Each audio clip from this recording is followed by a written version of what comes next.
ମୋ ଘରେ କାମ କରୁଥିବା ଚାକର ମୁନା 18 ବର୍ଷ ବୟସରେ ସମସ୍ତ କାର୍ଯ୍ୟ କରିବାକୁ ସକ୍ଷମ ଥିଲେ। 1 ବର୍ଷ ପରେ ମୁଁ ମୁକ୍ତ ହୋଇଥିଲି। ଯେତେବେଳେ ମୁଁ ମୋ ସ୍ୱାମୀଙ୍କ ସହ ସହରକୁ ଆସିଥିଲି, ସେତେବେଳେ ମୁଁ ଗାଁରେ କାମ କରି କରି ପୁରା ଥକି ଯାଇଥିଲି। ମୋର ପିଲାଦିନର ବନ୍ଧୁ ପୂଜା ସେ ସହରରେ ରହୁଥିଲି। ସହରକୁ ଆସିବା ପରେ ମୁଁ ତାଙ୍କୁ ଭେଟିବାକୁ ହିଁ ଯାଇଥିଲି। ମୁଁ ତାକୁ ଦେଖି ବହୁତ ଖୁସି ହୋଇଗଲି ଆଉ ତାଙ୍କ ଘରୁ ବାହାରିବା ଆରମ୍ଭ କଲି। ତାପରେ ପୂଜା ମୋତେ ଅଟକାଇ କହିଲା, ସୀମା, ମୋତେ ତୁମଠାରୁ ଏକ ଛୋଟ କାମ ଦରକାର। ମୋତେ କିଛି ଦିନ ବାହାରକୁ ଯିବାକୁ ପଡ଼ିବ। ତୁମେ ମୋର ଚାକର ମୁନାକୁ ସାହାଯ୍ୟ କରିପାରିବ କି? କିଛି ଦିନ ପାଇଁ ତୁମେ ତାଙ୍କୁ ତୁମ ଘରେ ହିଁ ରଖିବାକୁ ହିଁ ପଡ଼ିବ। ତାଙ୍କର କେହି ମଧ୍ୟ ନାହାନ୍ତି। ସେ ମୋ ଘରେ କାମ କରନ୍ତି ଏବଂ ସେଠାରେ ହିଁ ରୁହନ୍ତି। ବର୍ତ୍ତମାନ ଯେତେବେଳେ ମୁଁ ବାହାରକୁ ଯାଉଛି, ମୁଁ ତାଙ୍କୁ ସାଙ୍ଗରେ ନେଇପାରିବି ନାହିଁ। ମୁଁ ପୂଜାଙ୍କୁ ପଚାରିଲି, ପୂଜା, ମୁଁ କ'ଣ ତୁମକୁ ସାହାଯ୍ୟ କରିବି ନାହିଁ? ଏତେ ବର୍ଷ ପରେ ମୁଁ ତୁମକୁ ସାହାଯ୍ୟ କରିବାର ଗୋଟେ ସୁଯୋଗ ପାଇଛି, ତେଣୁ ମୁଁ ଏହାକୁ କିପରି ନଷ୍ଟ କରିପାରିବି? ବିଦ୍ୟାଳୟରେ ତୁମେ ମୋତେ ଏହାଠାରୁ ଅଧିକ ସାହାଯ୍ୟ କରିଛ। ଆଜି ଏତେ ବର୍ଷ ପରେ ଯଦି ମୁଁ ଟିକେ ସାହାଯ୍ୟ କରିବାକୁ ଏକ ସୁଯୋଗ ପାଇଛି, ତେବେ ମୁଁ କାହିଁକି କରିବି ନାହିଁ? ମୁନା ପ୍ରାୟ 18 ବର୍ଷର ଥିଲା। ମୁଁ ତାଙ୍କୁ ତାଙ୍କର କୋଠରୀ ଦେଖାଇଲି। ମୁଁ ଘରକୁ ଆସିବା ମାତ୍ରେ ସେ ତାଙ୍କର ସମସ୍ତ ଜିନିଷ ରଖି କାମ କରିବା ଆରମ୍ଭ କଲା। ତାପରେ ମୁନା କହିଲା, ମିଷ୍ଟ୍ରେସ୍, ରୋଷେଇ ଘର କେଉଁଥିରେ ଅଛି? ମୋତେ କୁହ, ମୁଁ ତୁମ ପାଇଁ ଖାଦ୍ୟ ରାନ୍ଧିବି। ମୁଁ ତାଙ୍କୁ କହିଲି, ମୁଁ ମୋର ସ୍ୱାମୀଙ୍କର ଟିଫିନ୍ ସହିତ ପୂର୍ବରୁ ହିଁ ଖାଦ୍ୟ ପ୍ରସ୍ତୁତ କରିଥିଲି। ମୁଁ ଏହାକୁ ବନେଇ ସାରିଛି। ବର୍ତ୍ତମାନ ତୁମେ ସନ୍ଧ୍ୟା ଭୋଜନ ପ୍ରସ୍ତୁତ କରିବାକୁ ହିଁ ପଡ଼ିବ। ମୁଁ ଦିନ ସାରା ସମସ୍ତ କାର୍ଯ୍ୟ ସମାପ୍ତ କରିସାରିଛି। ତୁମେ ଯାଇ ବିଶ୍ରାମ କର। ସେ ମୋ କଥା ଶୁଣି ବିଶ୍ରାମ ନେବାକୁ ଗଲା। ସନ୍ଧ୍ୟାରେ ମୋତେ ନ ଜଣାଇ ସେ ମୋ ପାଇଁ ଚା ପ୍ରସ୍ତୁତ କରି ନେଇଥିଲା। ଲାଗୁନଥିଲା କି ସେଇ ଚାହାଟି ଏକ ବାଳକ ଦ୍ୱାରା ପ୍ରସ୍ତୁତ ହୋଇଛି। ପ୍ରକୃତରେ ତାଙ୍କ ହାତରେ ଭଲ ସ୍ୱାଦ ଅଛି। ଯେତେବେଳେ ମୋତେ ଚା ପିଇବାକୁ ପଡ଼ୁଥିଲା, ସହରକୁ ଆସିବାର କାରଣ ଏପରି ଥିଲା ଯେ ମୁଁ ମୋର ସ୍ୱାମୀଙ୍କୁ ସମୟ ଦେଇପାରେ। କାରଣ ମୋର ସ୍ୱାମୀ ଅମୟ ତାଙ୍କର କାମ ହେତୁ ଗାଁକୁ ଆସୁଥିଲେ। ସେହି ରାତିରେ ମୁଁ ଭଲ ପୋଷାକ ପିନ୍ଧି ତାଙ୍କର ପାଖକୁ ଯାଉଥିଲି। ମୁଁ ଭାବିଲି କି ସେ ବହୁତ ଖୁସି ହେବେ ଆଉ ମୋତେ ଦେଖି ଏବଂ ମୋତେ ଭଲ ପାଇବେ। କିନ୍ତୁ ସବୁକିଛି ବିପରୀତ ହିଁ ଘଟଣା ଘଟିଲା। ମୁଁ ତାଙ୍କର ପାଖକୁ ଯିବା ମାତ୍ରେ ସେ ମୋର ମୁହଁକୁ ମୋର ପାଖରୁ ହିଁ ଦୂରେଇଥିଲା। ମୁଁ ତାଙ୍କର କ୍ରୋଧରେ ପୁରା ବିରକ୍ତ ହୋଇଗଲି। ତାପରେ ସେ କହିଲା, ମୋତେ ଜମା ବି ଭଲ ଲାଗୁନାହିଁ। ଏହାର କାରଣ ହେଉଛି ତୁମର ମେଦବହୁଳତା। ତାଙ୍କର ଏହି ଶବ୍ଦ ଗୁଡ଼ିକ ମୋ ପାଇଁ ବହୁତ ଖରାପ ହିଁ ଲାଗିଲା। ତେଣୁ ମୁଁ ମୋର ରୁମ୍କୁ ଚାଲିଗଲି। କିଛି ସମୟ ପରେ ମୁନା 1 ଗ୍ଲାସ ପାଣି ଧରି ମୋର ସାମ୍ନାରେ ଠିଆ ହୋଇଗଲା ଆଉ ମୁଁ ତାକୁ ପିଇଦେଲି। ପାଣି ପିଇବା ପରେ ମୁଁ ତାଙ୍କୁ ଧନ୍ୟବାଦ ଦେଲି। ମୋର ଆଖିରେ ଲୁହ ଝରିଗଲା। ମୁଁ ପାଣି ପିଇ ଖାଲି ଗ୍ଲାସକୁ ମୁନାଙ୍କୁ ଦେଇଥିଲି। କିନ୍ତୁ ଗ୍ଲାସ ନେବା ପରେ ସେ ମୋ ଆଖିରେ ଲୁହ ପୋଛି ଦେଇ କହିଲା, ମିଷ୍ଟ୍ରେସ୍, ତୁମେ କାହିଁକି କାନ୍ଦୁଛ? ମୋର ହୃଦୟରେ ପ୍ରକାଶ କରିବାକୁ ମୋର ବହୁତ କିଛି ହିଁ ଥିଲା ଏବଂ କିଛି ସମୟ ଭିତରେ କିଛି ରଖିବା ଅଭ୍ୟାସରେ ହିଁ ନାହିଁ। ତେଣୁ ମୁଁ ମୁନାଙ୍କର ସାମ୍ନାରେ ମୋର ସମସ୍ତ ଦୁଃଖ ଢାଳିଲି। ମୁନା କହିଛନ୍ତି କି, ମିଷ୍ଟ୍ରେସ୍, ପୂଜା ମ୍ୟାଡ଼ାମ ପ୍ରତିଦିନ ବାନ୍ତି କରନ୍ତି, ସେଥିପାଇଁ ସେ ବହୁତ ଫିଟ୍ ଅଛନ୍ତି। ତୁମେ ମଧ୍ୟ ଏହିପରି କିଛି ଚେଷ୍ଟା କର।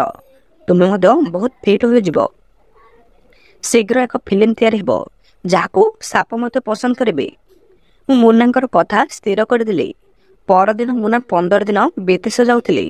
ସେ 15 ଦିନ ମଧ୍ୟରେ ମୁଁ ନିଜକୁ ଟିକେ ବଦଳାଇବାକୁ ସ୍ଥିର କଲି। ମୁଁ ମୁନାକୁ କହିଲି, ମୋତେ ପ୍ରତିଜ୍ଞା କର ଯେ ତୁମେ ମୋର ଓଜନ ହ୍ରାସ କରିବାରେ ମୋତେ ସାହାଯ୍ୟ କର। ମୁନା ମଧ୍ୟ ମୋତେ ସାହାଯ୍ୟ କରିବେ ବୋଲି ପ୍ରତିଶ୍ରୁତି ହିଁ ଦେଇଛନ୍ତି।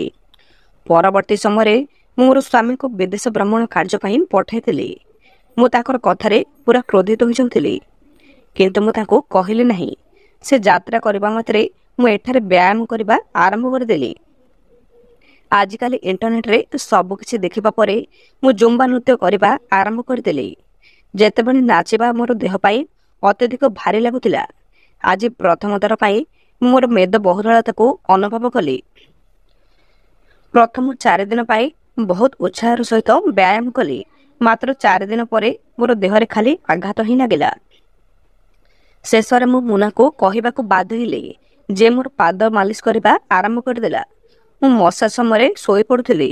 ମୋର ଦେହରେ ଯନ୍ତ୍ରଣା ଦିନକୁ ଦିନ ଖାଲି ବଢ଼ୁଥିଲା। କିନ୍ତୁ ଏପର୍ଯ୍ୟନ୍ତ ମୁନାକୁ ମୋର ପାଦ ବ୍ୟତୀତ ଅନ୍ୟ କୌଣସି ଅଂଶକୁ ମସାଜ କରିବାକୁ ପାଇନାହିଁ। ଦିନେ ମୁନା କହିଥିଲେ, ମିଷ୍ଟ୍ରେସ୍ ମୁଁ ପୂଜା ମ୍ୟାଡ଼ାମଙ୍କର ପୁରା ଶରୀରକୁ ମସାଜ କରୁଥିଲି। ଆଜି ମୁଁ ତୁମକୁ ସମାନ ଭାବରେ ମସାଜ କରୁଛି। ମୋର ବହୁତ ମସାଜ ଦରକାର ହିଁ ଥିଲା। ଯାହା ବି ହଉ, ମୁନା ମାତ୍ର 18 ବର୍ଷ ବୟସର ଥିଲେ। ମୁଁ କାହିଁକି ଲଜ୍ଜିତ ହୁଏ? ମୁଁ ତାକୁ ଏକ ଶୋଷୀ ବୋଲି ଭାବି ମୋର ପୋଷା ପଶୁକୁ ମସାଜ କଲା। ମୁନା ଯେତେବେଳେ ତାଙ୍କର ହାତ ମୋ ଉପରେ ଗତି କଲା, ମୁଁ ବହୁତ ଦୁଃଖ ଅନୁଭବ କରିବାକୁ ଲାଗିଲି। ପରଦିନ ସକାଳେ ମୁଁ ତାଙ୍କୁ ମସାଜ କରିବା ଆରମ୍ଭ କରିଦେଲି। ମୁଁ କହିଲି କି ମୋର ବୟସର ମଧ୍ୟ ଏକ ପୁଅ ଅଛି, ତେବେ କାହିଁକି ତୁମେ ମୋ ଠାରୁ ଦୂରେଇ ଯାଉଛ? ମୋତେ ଲାଗୁଛି କି ତମେ ମୋର ମା ପରି ହେଉଛ। ସେ କହିଲା କି ମିଷ୍ଟ୍ରେସ୍, ତୁମେ ମୋତେ ଗାଧୋଇବାକୁ ଚାହୁଁଛ କି? କାରଣ ବର୍ତ୍ତମାନ ମୁଁ ପିଲା ନୁହେଁ। ମୁଁ ତାକୁ ମା ପରି ହିଁ ଭଲ ପାଇବାକୁ ଚାହୁଁଥିଲି, କିନ୍ତୁ ସେ ଅନ୍ୟ କିଛି ହିଁ ଥିଲା। ତାପରେ ମୁଁ ପୁଣି କହିଦେଲି, ମୋର ମଧ୍ୟ ତୁମ ଭଳି ହିଁ ଅଟେ। ମୁଁ ଏହା କହିବା ମାତ୍ରେ ମୁନା ପୁଣି ମନା କରିଦେଲେ। ସେ କହିଲା କି ତୁମର ପୁଅ 7 ବର୍ଷ ଏବଂ ମୋର ବୟସ 18 ବର୍ଷ। ଆମ ମଧ୍ୟରେ ପ୍ରାୟ 11 ବର୍ଷର ପାର୍ଥକ୍ୟ ଅଛି। ମିଷ୍ଟ୍ରେସ୍, ବର୍ତ୍ତମାନ ମୁଁ ବହୁତ ବଡ଼ ହୋଇଗଲିଣି। ତୁମେ ମୋତେ ସ୍ନାନ କରିବାକୁ ଜିଦ୍ କରୁନାହଁ କି? ମୋତେ ବହୁତ ଲାଜ ହିଁ ଲାଗୁଛି। ମୁଁ ଜାଣିଥିଲି ସେ ମୋ ପାଇଁ ଲଜ୍ଜାଜନକ, କିନ୍ତୁ ସେ ବାରମ୍ବାର ତାଙ୍କର ପୁଅର ବାବା ମୂର୍ତ୍ତି ହିଁ ଦେଖାଇଲେ। ତେଣୁ ମୁଁ ବାରମ୍ବାର ପ୍ରତ୍ୟାଖ୍ୟାନ କରିବା ସତ୍ତ୍ୱେ ତାଙ୍କୁ ଗାଧୋଇବା ତାଙ୍କର ବାଥରୁମକୁ ଯିବାକୁ ସ୍ଥିର କଲି। ଯେତେବେଳେ ମୁଁ ତାକୁ ସ୍ନାନ କରୁଥିଲି, ସେ ଅଣ୍ଟାରେ ଏକ ଟାୱଲ ବାନ୍ଧିଥିଲେ। ମୁଁ ତାଙ୍କର ଦେହରେ ସାବୁନ ଲଗାଇ ବାହାରକୁ ଆସିଗଲି। କିଛି ସମୟ ପରେ ସେ ମୋର ଦେହରେ ଗୋଟିଏ ସାବୁନ ଲଗାଇଲେ। ସେ କହିଥିଲେ ଯେ ଘରର ଜଣେ ସାଧାରଣ ଚାକର ଏବଂ ମୁଁ ତାଙ୍କୁ ମୋର ଶରୀରକୁ ଏହିପରି ଛୁଇଁବାକୁ ଦେବେ ନାହିଁ। ସେ ଚାହୁଁଥିଲେ, କିନ୍ତୁ ମୁନାଙ୍କର ଜିଦ୍ ବଢ଼ିବାରେ ଲାଗିଲା। ସେ କହିଲା କି ମିଷ୍ଟ୍ରେସ୍, କିଛି ସମୟ ପୂର୍ବରୁ ତୁମେ କହିଥିଲ ଯେ ମୁଁ ତୁମର ପୁଅ ପରି। ତୁମେ ମୋତେ ଛୋଟ ବୋଲି ହିଁ ଭାବୁଛ। ତୁମର କଥା ଅନୁଯାୟୀ ଯଦି ମୁଁ ଛୋଟ, ତେବେ ତୁମର ସେବା କରିବାକୁ ତୁମେ ମୋତେ କାହିଁକି ଅଟକାଉଛ? ମୁଁ ତାକୁ କହିଲି, ତୁମେ ଜୋର ଦିଅ ନାହିଁ। ତୁମେ ଯାହା ସେବା କରିବାକୁ ପଡ଼ିବ ପରେ କର। ମୁଁ ଜାଣିନଥିଲି ମୁନା ମୋତେ ଏତେ ସେବା କରିବାକୁ ଜୋର ଦେବେ ବୋଲି। ସେହି ରାତିରେ ସେ 1 ବୋତଲ ତେଲ ନେଇ ନିଜେ ସେ ମୋର ରୁମ୍କୁ ହିଁ ଆସିଥିଲେ ଏବଂ ମୋତେ ମସାଜ କରିବା ବିଷୟରେ କହିବାକୁ ଲାଗିଲା। ସେ ମୋତେ ମସାଜ କରିବାକୁ ହିଁ ଚାହୁଁଥିଲେ। ଯାହା ବି ହଉ, ମୋର ମସାଜ ହିଁ ଦରକାର। ତେଣୁ ମୁଁ ମୋର ଗାଉନାକୁ ଟିକେ ଉପରକୁ ହିଁ ଉଠାଇଲି। କିଛି ସମୟ ପାଇଁ ମୁନା ସେହି ସ୍ଥିତିରେ ଥିଲେ। ଗାଉନ ଉପରକୁ ହିଁ କୁଞ୍ଚିଗଲା, କିନ୍ତୁ ଧୀରେ ଧୀରେ ତାଙ୍କର ହାତ ତଳକୁ ହିଁ ଯିବାକୁ ଲାଗିଲା। ମୁଁ ଶୋଇବାକୁ ଚାହୁଁଥିଲି ଏବଂ ତାପରେ ମୁଁ ତାଙ୍କର ଭୁଲ କାର୍ଯ୍ୟକୁ ଅନୁଭବ କଲି। ମୁଁ ସାଙ୍ଗେ ସାଙ୍ଗେ ମୁନାଙ୍କର ହାତ ଧରି ତାକୁ ବନ୍ଦ କରିବାକୁ କହିଲି। ସେତେବେଳେ ମୁନା ପାଗଳଙ୍କ ଭଳି ଆଚରଣ ହିଁ କରୁଥିଲେ। ସେ ହଠାତ୍ ମୋର ହାତ ଧରି ମୋତେ ବହୁତ ଜୋରରେ ମସାଜ କରିବାକୁ ହିଁ ଲାଗିଲା। ଧୀରେ ଧୀରେ ସେ ଭୁଲ ସ୍ଥାନ ଗୁଡ଼ିକୁ ମସାଜ କରିବାକୁ ହିଁ ଲାଗିଲା। ମୁଁ ତାଙ୍କର କାର୍ଯ୍ୟ ଦ୍ୱାରା ବହୁତ ଡରିଗଲି। ସେ ମୋତେ ଖଟରୁ ଉଠିବାକୁ ଦେଲେ ନାହିଁ। କୌଣସି ପ୍ରକାରେ ମୁଁ ତାଙ୍କୁ ମୋ ଠାରୁ ଦୂରେଇ ଦେଲି। ଯେତେବେଳେ ମୁଁ ବିଛଣା ଠାରୁ ଦୂରେଇକି ଚାଲିଗଲି, ମୁଁ ମୁନାକୁ ଚାହିଁଲି। ତାଙ୍କର ମୁହଁରେ ଏକ ଅଦ୍ଭୁତ ଅଭିବ୍ୟକ୍ତି ଥିଲା। ଏହା ଦେଖି ମୁଁ ମୋତେ ଭୟଭୀତ ହୋଇଗଲି। ସେତେବେଳେ ତାଙ୍କୁ କିଛି କହିବା ଠିକ୍ ନୁହେଁ, ମୁଁ ଏହା ବୁଝିପାରୁଥିଲି। ତେଣୁ ସେହି ମୁହୂର୍ତ୍ତରେ ମୁଁ ମୁନାକୁ ମୋର ରୁମ୍ରୁ ଫୋପାଡ଼ି ଦେଇ ମୋର ରୁମ୍କୁ ଚାଲିଗଲି। ପରଦିନ ସକାଳେ ମୁଁ ଉଠିବା ପୂର୍ବରୁ ସେ ଜଳଖିଆ ପ୍ରସ୍ତୁତ କରିଥିଲା। ଯେପରି ମୁଁ ପ୍ରତ୍ୟେକ ଦିନ ହଲ୍ରେ ଜୁମ୍ବା ଡ୍ୟାନ୍ସ କରୁଥିଲି। ମୁନା ସେଠାରେ ଠିଆ ହୋଇଥିଲେ ଆଉ ମୋତେ ଦେଖୁଥିଲେ। ମୋର ଉପରୁ ତଳ ପର୍ଯ୍ୟନ୍ତ ମୋର ଦେହକୁ ଖାଲି ଚାହିଁ ରହିଲା। ତାଙ୍କର ନଜର ମୋତେ ବିଦ୍ଧ କରୁଥିଲା। ସେହି ସମୟରେ ମୁଁ ସେ ନୃତ୍ୟକୁ ବନ୍ଦ କରି ତାଙ୍କ କୋଠରୀକୁ ଗଲି। ମୁଁ ଗାଧୋଇବା ପରେ ଯେତେବେଳେ ମୁଁ ବାଥରୁମ୍ରୁ ବାହାରିଲି, ମୁନା ଜଳଖିଆ ସହିତ ମୋ ରୁମ୍କୁ ଆସିଥିଲେ। ମୁଁ ପୂର୍ବରୁ ତାଙ୍କୁ ଚେତାବନୀ ହିଁ ଦେଇଥିଲି ଯେ ସେ କବାଟ ବାଡ଼େଇ କୋଠରୀକୁ ନ ଆସିବା ହିଁ ଉଚିତ। ତଥାପି ସେ କୌଣସି ବାହାନା ନ କରି କୋଠରୀକୁ ଆସିଥିଲେ। ମୁନା ଟେବୁଲ ଉପରେ ଜଳଖିଆ ପ୍ଲେଟ୍ ରଖିଥିଲି। ତାପରେ ସେ ସିଧା ମୋ ଆଡ଼କୁ ଆସି ମୋତେ ଜୋରରେ ଧରି ପକେଇଲେ ଆଉ ମୋତେ ଆଲିଙ୍ଗନ କଲେ। ବର୍ତ୍ତମାନ ମୋର ସନ୍ଦେହ ନିଶ୍ଚିତ ହୋଇଯାଇଛି ଯେ ମୁନାଙ୍କର ବୟସ ଏବେ ନୁହେଁ। ସେ ମୋତେ ଏତେ ଜୋରରେ ଧରିଥିଲେ ଯେ ମୋ ଉପରେ ମୋଟା ମହିଳା ମଧ୍ୟ କରିପାରିନଥିଲେ।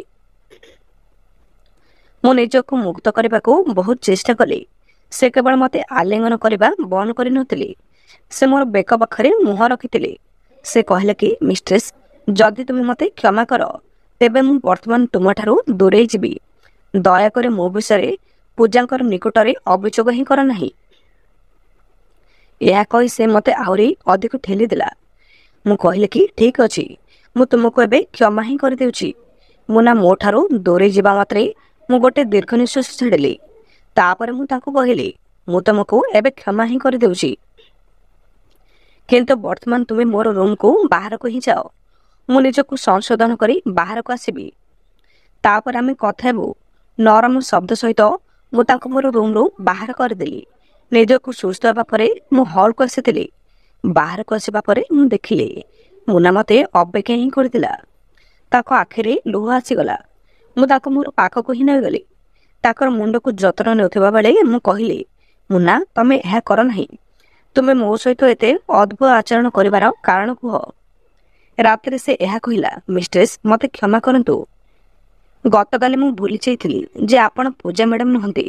ମୁଁ ଆପଣଙ୍କୁ ପୂଜା ମ୍ୟାଡ଼ାମ ଭାବି ଭୁଲ କାମ କରିଥିଲି। ପୂଜା ମ୍ୟାଡ଼ାମ ମୋତେ ସର୍ବଦା ଏହି ପ୍ରକାରର ହିଁ ମସାଜ କାମ କରନ୍ତି। ସେ କେବେ ବି ମୋର ହାତର ସ୍ପର୍ଶ ଅନୁଭବ ହିଁ କରନ୍ତି ନାହିଁ। ତେଣୁ ସେ ମୋତେ ମସାଜ କଲେ। ସେ ମୋତେ ଜୋର ଜୋରରେ ମସାଜ କରିବାକୁ କହିଲା ଏବଂ ମୁଁ ତୁମକୁ ମୋର ମ୍ୟାଡ଼ାମ ବୋଲି ଭାବିନେଲି ଏବଂ ରାତିରେ ମସାଜ କରିବାକୁ ହିଁ ଲାଗିଲି। ମୁଁ କାହିଁକି ବୁଝିପାରିଲି ନାହିଁ। ତୁମେ ଏହିପରି ବ୍ୟବହାର କଲେ। ସେ ବର୍ଷ ବର୍ଷ ଧରି ତାଙ୍କର ସ୍ୱାମୀଙ୍କ ଠାରୁ ଦୂରରେ ହିଁ ଥିଲେ। ସେ ମୋ ଠାରୁ ଅଧିକ ଫିଟ୍ ହିଁ ଥିଲେ। ତେଣୁ ତାଙ୍କର ବ୍ୟାୟାମ ମଧ୍ୟ ଟିକେ କଷ୍ଟସାଧ୍ୟ ହିଁ ହେବ। ସେଥିପାଇଁ ସେ ମୁନାଙ୍କ ଠାରୁ ଏପରି ମସାଜ ହିଁ ପାଇବେ। ମୁଁ ଏହା ବୁଝିଥିଲି। ବର୍ତ୍ତମାନ ମନୋହର ମୋତେ କାନ୍ଦିବାକୁ କ୍ଷମା ମାଗିଛନ୍ତି। ମୁଁ ଏହା ମାଗିଥିଲି। ତାଙ୍କର ନିରୀହ ଚେହେରା ଦେଖି ମୁଁ ତାଙ୍କୁ କ୍ଷମା ମଧ୍ୟ କରିଥିଲି। କିନ୍ତୁ ସେହିଦିନ ରାତିରେ ସେ ମୋର କୋଠରୀକୁ ତେଲ ବୋତଲ ନେଇକି ଆସିଥିଲେ। ଆଜି ମୁଁ ତାଙ୍କର ହାତରେ ତେଲ ବୋତଲ ଦେଖିଦେଲି ଆଉ ତାଙ୍କୁ ଦେଖି ଭୟଭୀତ ଅନୁଭବ କଲି। ମୁଁ ତାଙ୍କୁ କହିଲି, ମୁଁ କାହାକୁ ଚାହେଁ ନାହିଁ। ମୁଁ କୌଣସି ପ୍ରକାରର ମସାଜ ବି ଚାହେଁ ନାହିଁ। ବର୍ତ୍ତମାନ ଧୀରେ ଧୀରେ ମୁଁ ବ୍ୟାୟାମ କରିବାକୁ ଅଭ୍ୟସ୍ତ ହିଁ କଲି। ମୁଁ କହିଲି କି, ମୁନା, ତଥାପି ମୁଁ ଜିଦ୍ ବନ୍ଦ କରିବୁ ନାହିଁ। ସେ କହିଛନ୍ତି କି ଆଜି ମୁଁ ତୁମର ମୁଣ୍ଡକୁ ମସାଜ ହିଁ କରିବି। ମୁଁ ଯାହା କରିଥିଲି ସେଥିରେ ସେ ସନ୍ତୁଷ୍ଟ ଅଛନ୍ତି। ମୁଁ ପ୍ରତ୍ୟେକ ମସାଜକୁ ପସନ୍ଦ ହିଁ କରେ। ତୁମେ ନିଶ୍ଚିତ ଭାବରେ ଏହାକୁ ପସନ୍ଦ କରିବ। ମୁଁ ମୁନାଙ୍କ ପ୍ରତି ମୋର ପ୍ରେମକୁ ହିଁ ବୁଝୁଥିଲି, କିନ୍ତୁ ମୁଁ ଜାଣିନଥିଲି ଯେ ସେ ଅନ୍ୟ ଉଦ୍ଦେଶ୍ୟ ସହିତ ମୋତେ ଦେଖୁଥିଲେ। ତାଙ୍କର ଅନୁରୋଧ ଏବଂ ପ୍ରେମକୁ ବୁଝିପାରିଥିଲି। ମୋର ମୁଣ୍ଡକୁ ମସାଜ କରିବାକୁ ମୁଁ ରାଜି ହୋଇଗଲି। ମୁନାଙ୍କର ହାତ ମୋର କେଶରେ ଗତି କରୁଥିଲା, ଯାହା ମୋତେ ବହୁତ ଭଲ ଲାଗିଲା। ଗତ କିଛି ବର୍ଷ ମଧ୍ୟରେ ମୋତେ କେହି ଏପରି ତେଲ ମସାଜ ମଧ୍ୟ କରିନଥିଲେ। ମୁନାଙ୍କର ମସାଜ ମୋତେ ବହୁତ ଆରାମ ହିଁ ଦେଉଥିଲା ଆଉ ସେ ମସାଜ କରି ଚାଲୁଥିଲା। ମୁନା ମଧ୍ୟ କଥାବାର୍ତ୍ତା ଆରମ୍ଭ କଲେ। ସେ କହୁଥିଲେ, ମିଷ୍ଟ୍ରେସ୍, ତୁମେ ବହୁତ ସୁନ୍ଦର। ତୁମର ମେଦବହୁଳତା ତୁମର ଶରୀର ପାଇଁ ଉପଯୁକ୍ତ ହିଁ ଅଟେ। ତେବେ ତୁମେ କାହିଁକି ପତଳା ହେବାକୁ ହିଁ ଚାହୁଁଛ? ମୁଁ କେବଳ ତାଙ୍କର ଶବ୍ଦର ହଁ ହିଁ ଉତ୍ତର ଦେଇପାରିଲି। ସେ ଧୀରେ ଧୀରେ ଗତି କରିବାକୁ ହିଁ ଲାଗିଲେ। ମୋର କେଶର ମୋର ବେକ ପର୍ଯ୍ୟନ୍ତ ତାଙ୍କର ହାତ ହିଁ ଚାଲୁଥିଲା। ମୁଁ ଏହା ହୃଦୟଙ୍ଗମ କରିବା ମାତ୍ରେ ମୁଁ ତାଙ୍କୁ ମୋ ଠାରୁ ଦୂରେଇ ନେଇଥିଲି। ତାପରେ ମୁଁ ଦେଖିଲି କି ତାଙ୍କର ଆଖିରେ ଏକ ଭିନ୍ନ ହିଁ ଜନକ ଅଛି। ସେ ମୋତେ ଏକ ଭିନ୍ନ ଦୃଷ୍ଟିରେ ଦେଖୁଥିଲେ। ତାପରେ ମୁନା କହିଥିଲେ, ମିଷ୍ଟ୍ରେସ୍, ମୁଁ ତୁମର ଗାଉନର ରିବାନ ଖୋଲିବି। କିଛି ବି ଚିନ୍ତା କର ନାହିଁ। ହଠାତ୍ ସେ କ'ଣ ଆରମ୍ଭ କଲା, ମୁଁ କିନ୍ତୁ କିଛି ବି ବୁଝିପାରିଲି ନାହିଁ। ମୁଁ ତାଙ୍କୁ କ୍ରୋଧିତ ଭାବରେ କହିଲି, ତୁମେ ବର୍ତ୍ତମାନ ମୋର ରୁମ୍ରୁ ବାହାରକୁ ଯାଅ। ମୁଁ ସକାଳେ ତୁମକୁ କ୍ଷମା କରିଥିଲି। ଏହା ମୋର ସବୁଠାରୁ ବଡ଼ ହିଁ ଭୁଲ ଥିଲା। ମୁଁ ସେହି ବ୍ୟକ୍ତି ନୁହେଁ, କିନ୍ତୁ ମୁଁ ବହୁତ କ୍ରୋଧିତ ହେଉଥିଲି। ମୋର କ୍ରୋଧ ଶିଖରରେ ହିଁ ଥିଲା। ତାପରେ ସେ ଚୁପଚାପ ବାହାରକୁ ଚାଲିଗଲା। କିନ୍ତୁ କିଛି ସମୟ ପରେ ସେ ଏକ ଗ୍ଲାସ ପାଣି ନେଇ ମୋର ସାମ୍ନାକୁ ଆସିଗଲା। ପାଣି ପିଇବା ପରେ ମୁଁ ମୋର ରୁମ୍ରେ ଶାନ୍ତିରେ ଶୋଇଥିଲି। କିନ୍ତୁ ପରଦିନ ସକାଳେ ଯେତେବେଳେ ମୁଁ ଉଠିଲି, ମୋର ନାଇଟି ମୋର ସମ୍ପୂର୍ଣ୍ଣ ଭାବେ ଖୋଲା ହିଁ ଥିଲା ଏବଂ ମୁଁ ବିପରୀତ ଦିଗରେ ଶୋଇଥିଲି। ମୋର ଏହି ବାସ୍ତବତା ଦେଖି ମୁଁ ବହୁତ ଡରି ଯାଇଥିଲି। ମୁଁ ମୋନାକୁ ମୋର ପାଖରୁ ଉଠାଇ ନେଇଥିଲି। ସେ କିପରି ଆସିଲେ ଏବଂ ସେ ମୋ ପାଖରେ କାହିଁକି ଶୋଇଥିଲେ? ମୁଁ ତାଙ୍କୁ ପଚାରିଲି ନାହିଁ। ମୋର ରୁମ୍ରୁ ବାହାରି ମୁଁ ବାଥରୁମ୍କୁ ଗଲି। ମୁଁ ବାଥରୁମ୍କୁ ଯିବା ମାତ୍ରେ ମୁଁ ଅବାଞ୍ଛିତ ଚିନ୍ତାଧାରା ଆରମ୍ଭ କଲି। ମୁଁ ମୋର ଦେହରେ ପାଣି ଢାଳିଲି ଏବଂ କିଛି ସମୟ ପରେ ମୁଁ ଯେତେବେଳେ ଯନ୍ତ୍ରଣା ଦେଲି, ମୋତେ ସେ କୋଠରୀକୁ ଡାକିଲେ। ସେ କହିଥିଲେ ଯେ ସେ ବା ଆସୁଛନ୍ତି। ତାପରେ ମୁଁ ମୁନାକୁ ସନ୍ଧ୍ୟା ପର୍ଯ୍ୟନ୍ତ ମୁଁ ଘରେ ହିଁ ରଖିଥିଲି, କାରଣ ଆଜି ଅପରାହ୍ନ 5ଟାରେ ମୁଁ ତାଙ୍କୁ ପୂଜାଙ୍କ ସହିତ ପଠାଇବାକୁ ହିଁ ଯାଉଥିଲି। କଲ୍ ପାଇବା ମାତ୍ରେ ପୂଜା ଘରକୁ ଯାଇଥିଲି। ମୁଁ ମୁନାକୁ ପୂଜା ସହିତ ପରିଚିତ କରାଇବା ପାଇଁ ସେ ତାଙ୍କର ଯାତ୍ରାର ଚିତ୍ର ଏବଂ ଭିଡ଼ିଓ ଦେଖାଇବା ଆରମ୍ଭ କରିଦେଲେ। ସେ ମୋ ସହିତ ବହୁତ ସମୟ କଟାଉଥିଲେ ଏବଂ ମୁଁ ତାଙ୍କର ଖୁସିକୁ ନଷ୍ଟ କରିବାକୁ ହିଁ ଚାହୁଁନଥିଲି। ସେ ତାଙ୍କର ସ୍ୱାମୀଙ୍କ ଠାରୁ ଅଲଗା ହୋଇଥିଲେ। ଆଜି ସେ ମନେ ମନେ ବହୁତ ଖୁସି ହେଉଥିଲେ। ତେଣୁ ମୁଁ ତାଙ୍କୁ ସବୁକିଛି ବ୍ୟକ୍ତିଗତ ଭାବରେ କହିବାକୁ ହିଁ ସ୍ଥିର କଲି। କିଛି ସମୟ ପରେ ରାତ୍ରି ଭୋଜନ କରିବାର ସମୟ ଆସିଗଲା। ପୂଜା ମୋନାଙ୍କୁ ମଧ୍ୟ ମୋ ପାଇଁ ଖାଦ୍ୟ ରାନ୍ଧିବାକୁ କହିଥିଲେ ଯେ ମୋର ସ୍ୱାମୀ 3 ଦିନ ପାଇଁ ଘରକୁ ଆଉ ଆସିବେ ନାହିଁ। ମୁଁ ମୋର ଘରେ କୌଣସି ଦୟା ଦେଖାଇବାକୁ ଜମା ବି ଚାହୁଁନଥିଲି। ସେହି ରାତିରେ ପୂଜା ମୋତେ ତାଙ୍କ ଘରର ଗେଷ୍ଟ ରୁମ୍ରେ ରହିବାକୁ ଜାଗ୍ରତ କଲା। ତାପରେ ପୂଜା ମୋତେ କହିଲା, ମୁଁ ଏବେ ଭ୍ରମଣ କରୁଛି, ଆସନ୍ତାକାଲି ଆମେ ଆରାମରେ କଥା ହୋଇଯିବୁ। ବର୍ତ୍ତମାନ ତୁମେ ଆରାମରେ ଶୋଇପଡ଼। ପୂଜାଙ୍କର କୋଠରୀ ତାଙ୍କ ଘରର 2ୟ ମହଲାରେ ହିଁ ଥିଲା ଏବଂ ମୋ ରୁମ୍ ତଳ ମହଲାରେ ଥିଲା। ମୁଁ ସେହି ରାତିରେ ଶୋଇପାରିଲି ନାହିଁ କାରଣ ମୁଁ ପୂଜାଙ୍କୁ ମୋନାଙ୍କ ସହ ଅସୁବିଧାରେ ହିଁ ଦେଖୁଥିଲି। ମୁଁ ମୋର ରୁମ୍ରୁ ବାହାରି ଗୀତ ଶୁଣିବାକୁ ଲାଗିଲି। କିଛି ସମୟ ପରେ ପୂଜାର ସେ ଦୃଶ୍ୟ ଦେଖି ମୁଁ ଆଶ୍ଚର୍ଯ୍ୟ ହୋଇଗଲି। ଲାଗୁଥିଲା ଯେପରି ପୂଜା ମୋନାଙ୍କ ସହ କିଛି କରୁନାହାନ୍ତି ତ, ବରଂ ମୋନା ତାଙ୍କ ସହ କିଛି କରୁଛନ୍ତି, ଯାହା ମୁଁ କରିବାକୁ ଚାହୁଁନଥିଲି। ସେମାନଙ୍କ ମଧ୍ୟରେ କ'ଣ ଚାଲିଥିଲା ମୁଁ ଏହା ପୂର୍ବରୁ ଦେଖିନଥିଲି। ତାପରେ ମୁଁ ଦେଖିଲି ପୂଜା ମୋନାକୁ କୋଳରେ ନେଇ ତାକୁ ଜୋରରେ ଚାପିବାକୁ ଲାଗିଲି। ଏବେ ଦୁହେଁ ମୋତେ ଭୂତ ଭଳି ଉତ୍ସାହିତ ହିଁ ମନେ କଲେ। ତାପରେ ମୋନା ପୂଜା ସହିତ ବହୁତ ଜୋରରେ ସ୍ପର୍ଶ କରୁଥିଲା। ତାପରେ କିଛି ସମୟ ପରେ ମୋନା ତାଙ୍କୁ କାମୁଡ଼ିବା ସହ ତାଙ୍କ ସହିତ ଖେଳିବା ଆରମ୍ଭ କଲେ। ତାପରେ ମୁଁ ସେଠାରୁ ସବୁକିଛି ବୁଝିପାରିଲି। ମୁଁ ମୋନାଙ୍କର ବିଷୟରେ ପୂଜାଙ୍କୁ କହିବାକୁ ହିଁ ଆସିଥିଲି, କିନ୍ତୁ ପୂଜା ତ ଏଠି ମୋନାଙ୍କର ଅପେକ୍ଷା ଖରାପ ବ୍ୟବହାର କରୁଥିଲା। ମୋର କୌଣସି ଧାରଣା ହିଁ ନଥିଲା ଯେ ରାତି ହେବା ମାତ୍ରେ ମୋର ସ୍ୱାମୀ ଏବଂ ମୁଁ ପୂଜାଙ୍କର କୋଠରୀ ନିକଟକୁ ଗଲି। ଆଜି ବି ଆମେ ସମାନ ରୋମାଣ୍ଟିକ ଗୀତ ଶୁଣୁଥିଲୁ। ପୂଜା ଏବଂ ମୋନାଙ୍କ ମଧ୍ୟରେ ଏହି ଦୃଶ୍ୟ ଦେଖି ମୋର ସ୍ୱାମୀ ମଧ୍ୟ ଆଶ୍ଚର୍ଯ୍ୟ ହୋଇଥିଲେ, କାହିଁକିନା ସେ କେବେ ବି ଏପରି କିଛି ମଧ୍ୟ ଦେଖିନଥିଲେ। ସେହି ସମୟରେ ଆମେ ଦେଖିଲୁ ଯେ ସେ ଅତ୍ୟଧିକ ପୋଷାକ ହିଁ ପିନ୍ଧିଥିଲେ। ସେହି ସମୟରେ ଆମେ ପୁରା ଡରି ଯାଇଥିଲୁ। ସେ ନିଜ ବିଷୟରେ ସଚେତନ ହିଁ ନଥିଲେ। ସେ ମଧ୍ୟ ଭୁଲି ଯାଇଥିଲେ ଯେ ମୁଁ ତାଙ୍କର ସାଙ୍ଗ ଅଟେ ବୋଲି। ମୁଁ ମୋନାକୁ କ୍ରୋଧିତ ଭାବରେ ଦେଖୁଥିଲି ଏବଂ ତାକୁ ମାର୍ଗଦର୍ଶନ କରିବାକୁ ଚେଷ୍ଟା କରୁଥିଲି। ମୋର ସ୍ୱାମୀ ମୋନାଙ୍କର ଯତ୍ନ ନେଉଥିଲେ ଏବଂ ପୂଜାଙ୍କୁ ରକ୍ଷା କରୁଥିଲି। ପରଦିନ ଦୁହିଁଙ୍କୁ ଆମେ ଡାକ୍ତରଙ୍କର ପାଖକୁ ହିଁ ନେଇଗଲୁ।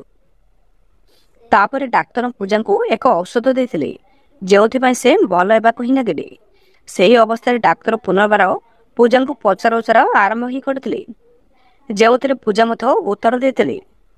ମୋର ବିବାହ ପରେ ମୋର ସ୍ୱାମୀ ମୋ ସହିତ ଏପରି ବ୍ୟବହାର ହିଁ କରୁଥିଲେ। ରାତିରେ ସେ ମୋତେ ଚାବୁକ ଦେଇ ନଖରେ ହିଁ ଖସିବେ ଆଉ ମୋତେ ବହୁତ କଷ୍ଟ ମଧ୍ୟ ଦେଉଥିଲେ। ଏହାପରେ ସେ ମୋ ସହିତ କ୍ରିକେଟ ମଧ୍ୟ ଖେଳୁଥିଲେ।